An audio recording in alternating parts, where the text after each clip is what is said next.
Morant with a running start. Elevate! Oh, it dunks! Oh, my goodness! Tie game in overtime.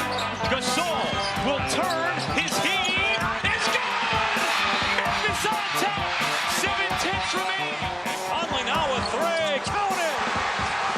A 15-point lead for Memphis.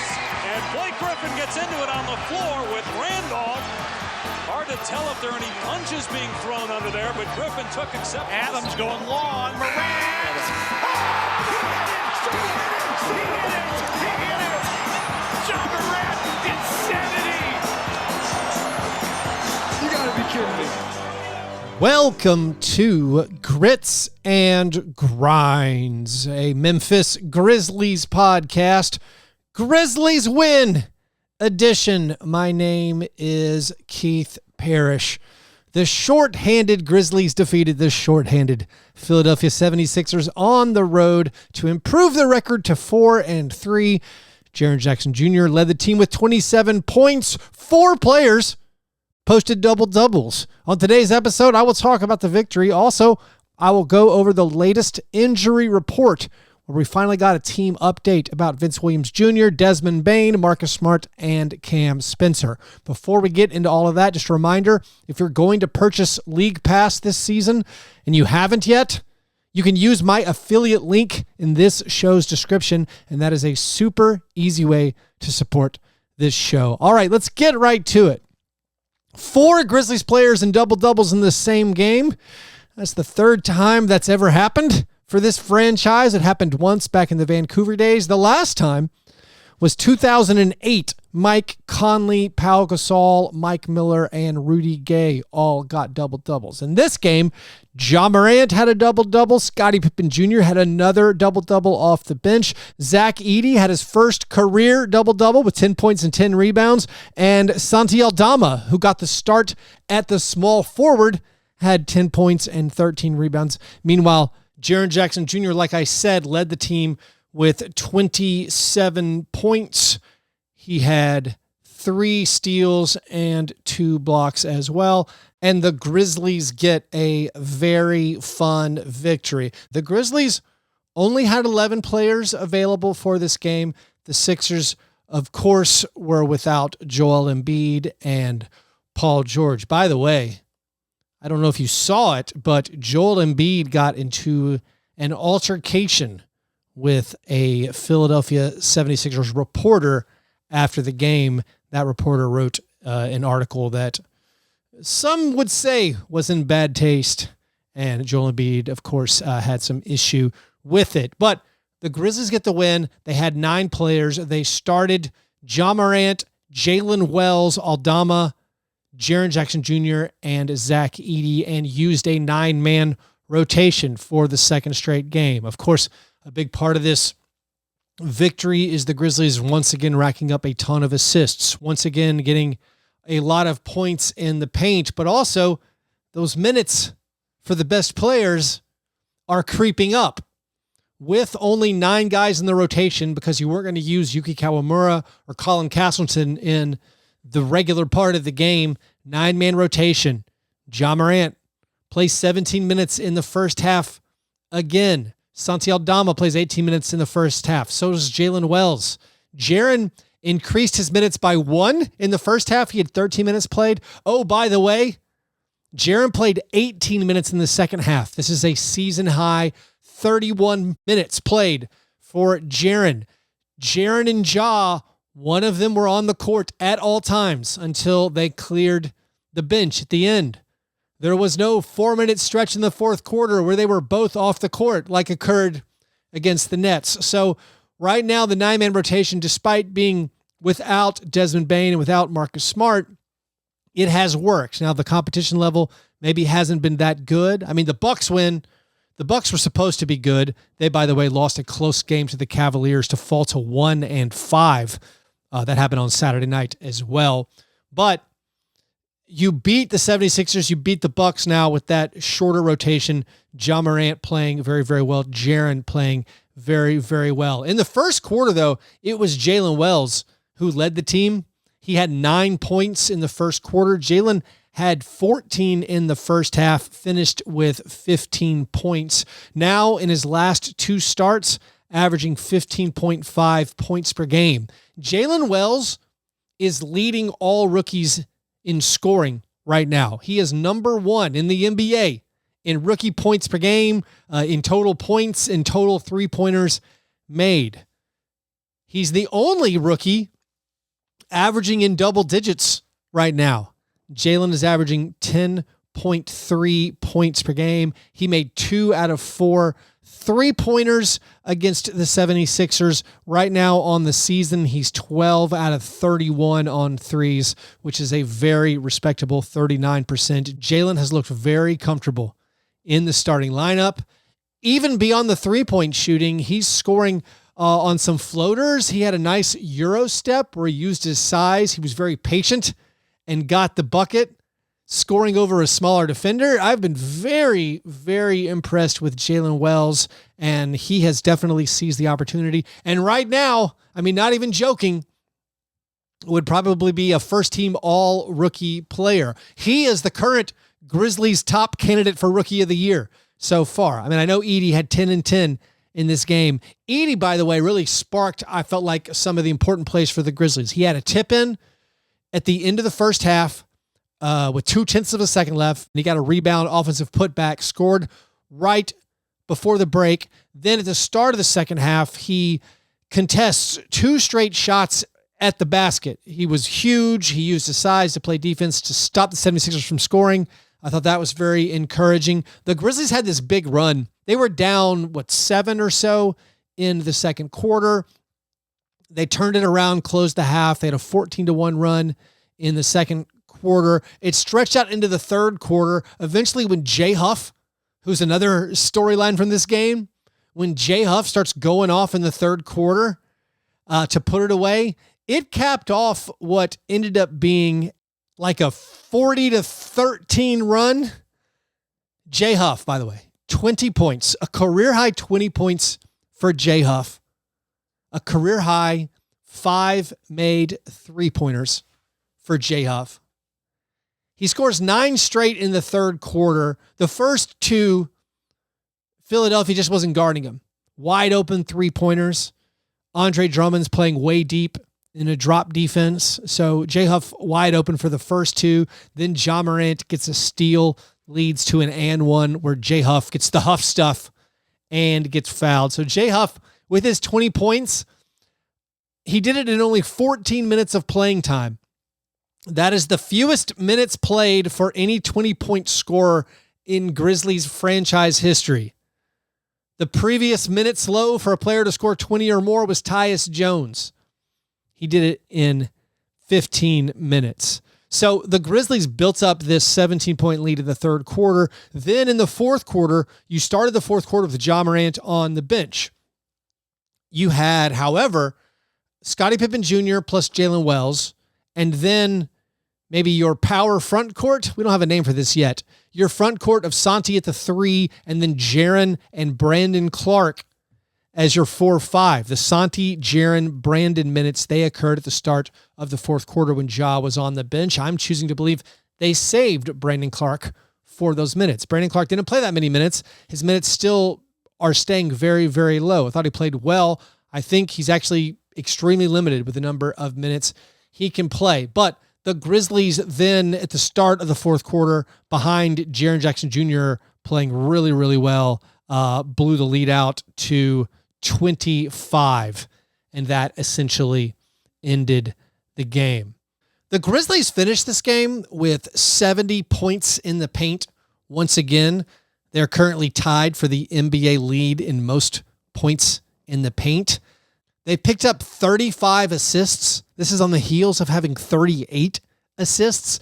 They're currently tied for the NBA lead in assists per game. These numbers, 30 assists per game, used to be the magic number for the Grizzlies. They always won if they got 30 assists. Right now they're averaging 30.7 assists per game. It used to be the Grizzlies always won if they scored at least 120 points. They scored over 120 points once again. Also, the rebounding has been good. Right now, the Grizzlies are top 10 in the NBA in rebounds, in defensive rebounds. Now, the Sixers are a bad rebounding team, and the Grizzlies punished them on the glass. They won the rebounding battle by over a plus 20 margin. Some of the assists, by the way, let's talk more about Scottie Pippen Jr. So Scottie Pippen Jr. had a career high 13 assists. He now has 3 double-doubles with points and assists in 7 games this season.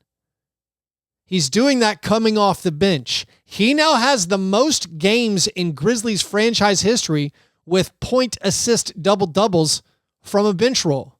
Brevin Knight had 2. Earl Watson had 2. Reminder, Tyus Jones basically never got double-doubles off the bench. He only got double-doubles when he started a lot. By the way, 3 points, assists, double-doubles for Scottie Pippen Jr. this season already. That's tied for the second most that Tyus Jones ever had in any season. I'm not comparing the two guys. I'm just having fun with stats. Right now, the Grizzlies are playing with this high pace. They're playing a way that I guess leads to more assists. They've always had a high pace under Ja Morant and under Taylor Jenkins, but right now they're certainly racking up a ton of assists. I mean, we can see a lot of the new offensive techniques where the guys in the corner, when the dribbler moves towards the corner or moves towards the basket on their side of the court, the guy in the corner will sprint towards the basket, and then people will rotate in behind to try to come offensive rebound. And maybe that's leading to some assists. It might be also be leading to some turnovers. The Grizzlies are still bottom 10 in turnovers per game. Like, by the way, Ja Morant had 6 turnovers in this game. 40% or so of Ja Morant's turnovers this year are on missed alley-oop attempts. I have no suggestions. I mean, keep doing it. I don't care. It's fun. Lots of missed alley-oop attempts. Also, several missed attempts finding Zach Edey on spectacular passes. We might need to keep the Zach Edey entry passes a little bit more conservative, a little bit more basic. But the Grizzlies are right now getting tons of assists as a team. Scottie Pippen Jr., the beneficiary of that so far. He's currently averaging 7.3 assists per game.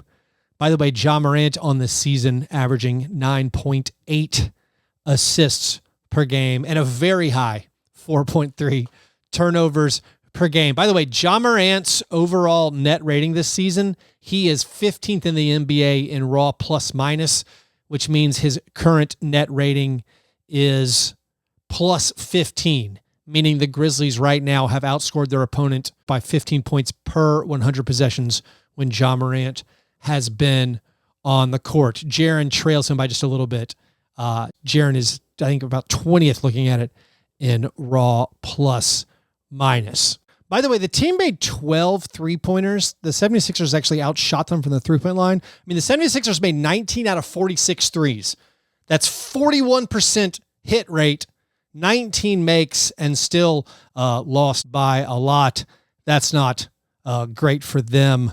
Of course, the Grizzlies dominated the glass, dominated the points in the paint. The Grizzlies themselves made 12 three-pointers, shot a really good percentage, shot 44% from 3, but only attempted 27 three-pointers. A lot of that is because you're getting better shots in the paint.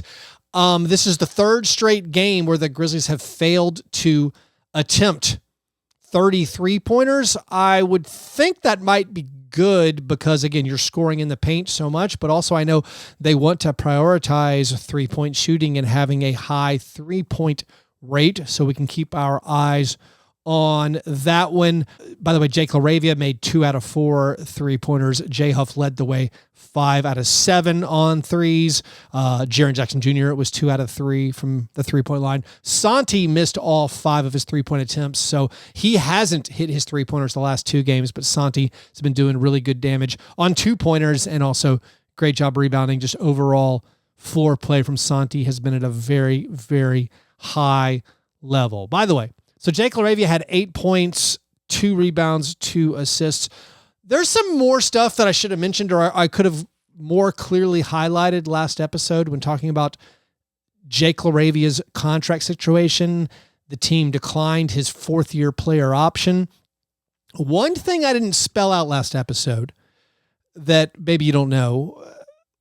The Grizzlies, by declining that fourth-year option, cannot pay him theoretically more than that fourth-year option would have been.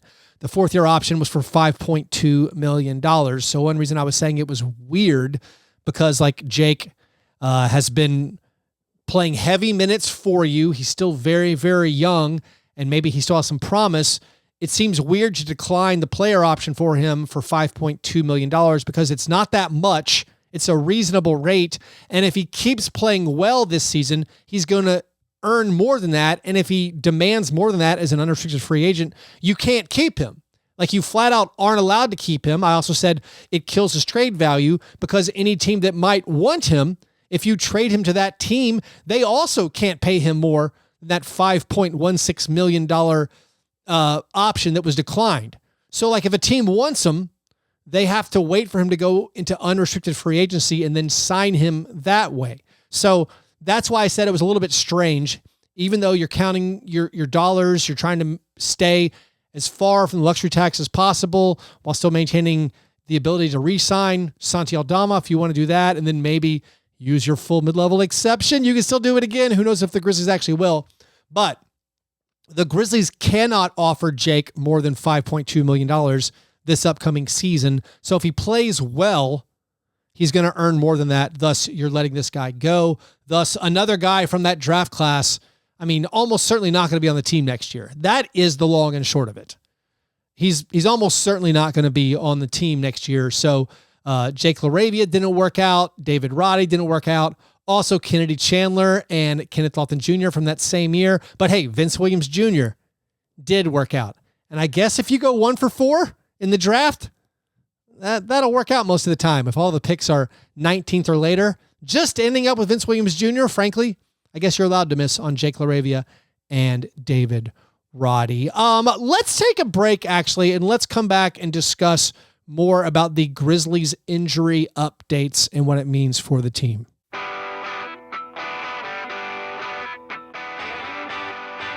All right, before we get to the injury update, just a couple of more notes from the 76ers game, or just some overall team notes. I mentioned how the Grizzlies have a lot of really good overall team stats league-wide. They stack up very nicely. One thing they haven't done well this season is shoot free throws. Currently, the Grizzlies are 24th in the NBA in free throw percentage. Jaren missed his first free throw against the 76ers, but then made his next 3 to finish 3 out of 4. But he's just 64% from the line this season. That, of course, is pretty odd because Jaren's about an 80% career free throw shooter. Jake LaRavia has struggled from the foul line. He's 10 for 20 from the line, which is weird for him because, again, he's about an 80% career guy. He's only played, 76 NBA games, but if you include preseason and G League and Summer League, he shoots 80% at the foul line. He's just 10 out of 20 so far this year. Jalen Wells is 8 for 12. Zach Edey, he's 5 for 12. That's been a disappointment. John Morant's been good. Scottie Pippen Jr., Desmond Bane, those guys have been good at the foul line. Jay Huff and Santi Aldama have not missed a free throw yet. Good job, big fellas. Brandon Clark in the fourth quarter, or maybe it was late third quarter, he missed a shot that Santi Aldama then got the rebound and dunked in. It looked like basket interference. Maybe it was, maybe it wasn't. But that miss by Brandon snapped a streak of him making 12 consecutive field goals. Remember, we were kind of worried about Brandon's finishing after the first few games, but he pulled off 12 straight made field goals. He, again, I think is playing well and also being limited. Limited minutes for everybody's been a major discussion point all season, but I think Brandon specifically, his minutes are being kept very, very low. By the way, fun with small sample sizes. Currently, Ja Morant and Brandon Clark this season together have a plus 41 net rating. That's the 6th highest two-man net rating in the NBA among the 815 two-man combinations that have played at least 40 minutes together. So they're 6th in the NBA. By the way, Brandon Clark and Jaren Jackson Jr. are right behind them, 7th in the NBA in net rating of course, there is a huge overlap in those minutes there. All right. On Friday, late afternoon, as predicted, the Grizzlies released a medical update about many of their players. Somewhat interestingly, Luke Kennard was not included. Apparently, Luke Kennard is practicing in full with the team, and Taylor Jenkins said he needed about a week to get up to speed or to get his conditioning up. So I guess that would mean Luke could be available this coming week. You think maybe the Wednesday game against the Lakers? Now, I'm recording this pretty early on Sunday. That's what my schedule is when the Grizzlies play on a Friday or a Saturday. And if they don't play on Sunday, I go ahead and get the show recorded. They will release an injury update later today. Wild guess, Luke Kennard is doubtful for the game on Monday, and then that would mean hopefully he comes back for the game on Wednesday. They play at the Nets on Monday. Hopefully they don't get swept this season by the Nets. A revenge game opportunity for the Grizzlies to avenge the loss to the Nets on Monday. But Luke Kennard apparently is on the way back. The rest of the players, we got some updates. For Desmond Bane and Marcus Smart, the team said they will be week to week, which I interpret as at the minimum 1 week and probably 2 weeks. So if Desmond Bane and Marcus Smart are both week to week, you feel very comfortable saying, all right, the next week, Jalen Wells, it's you still, buddy. You're going to be our starter because there's going to be no Marcus Smart, no Desmond Bane for at least the next week. Now, the Grizzlies only play 3 games if you count the week, as in if you think the week began last Friday when they made the injury report.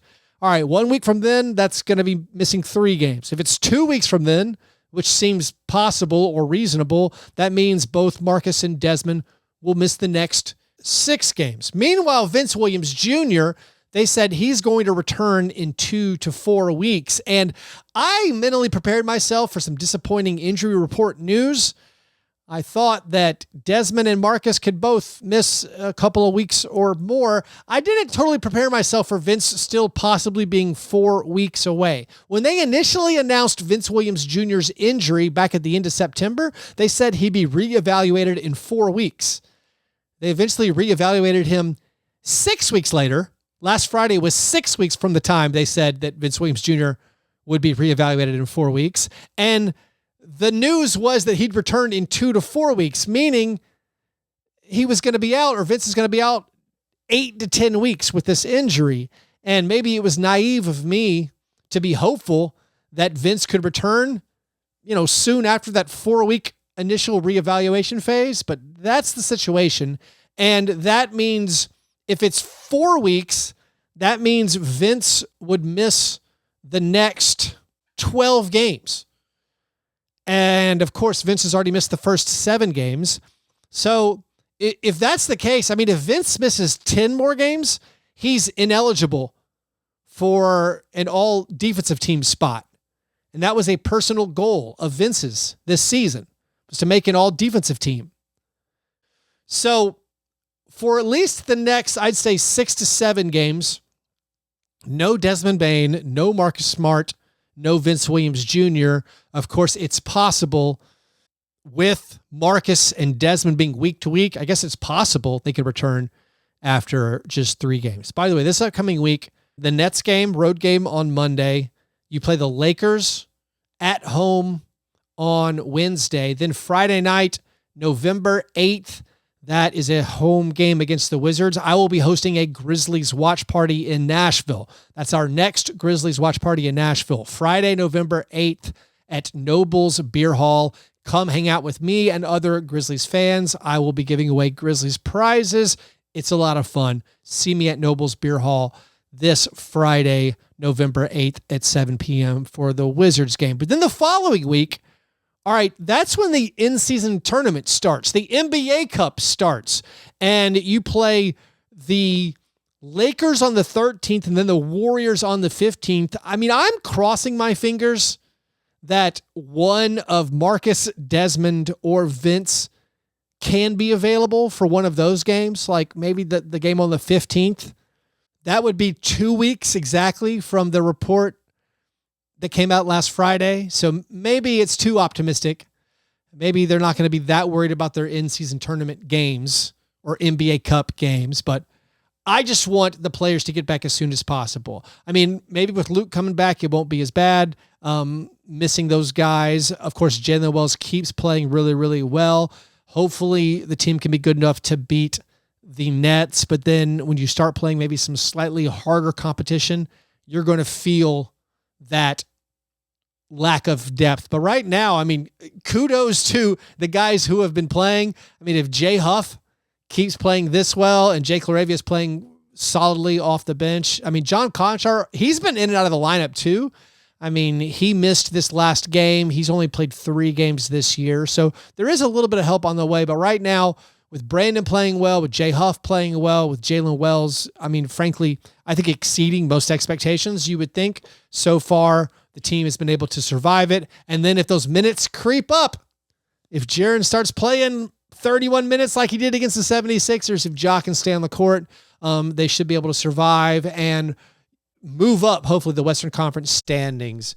By the way, and finally, let's not forget about Cam Spencer. The team said that Cam Spencer is going to miss 3 more weeks, or he's going to be reevaluated in 3 weeks with that ankle injury that he suffered, I think, in the days before training camp, meaning it's essentially been a 2-month injury, or it's going to be a 2-month injury for Cam Spencer, the 24-year-old rookie on a 2-way contract. So hopefully he heals up like everybody else, and we can finally make these long Grizzlies PR injury reports a thing of the past.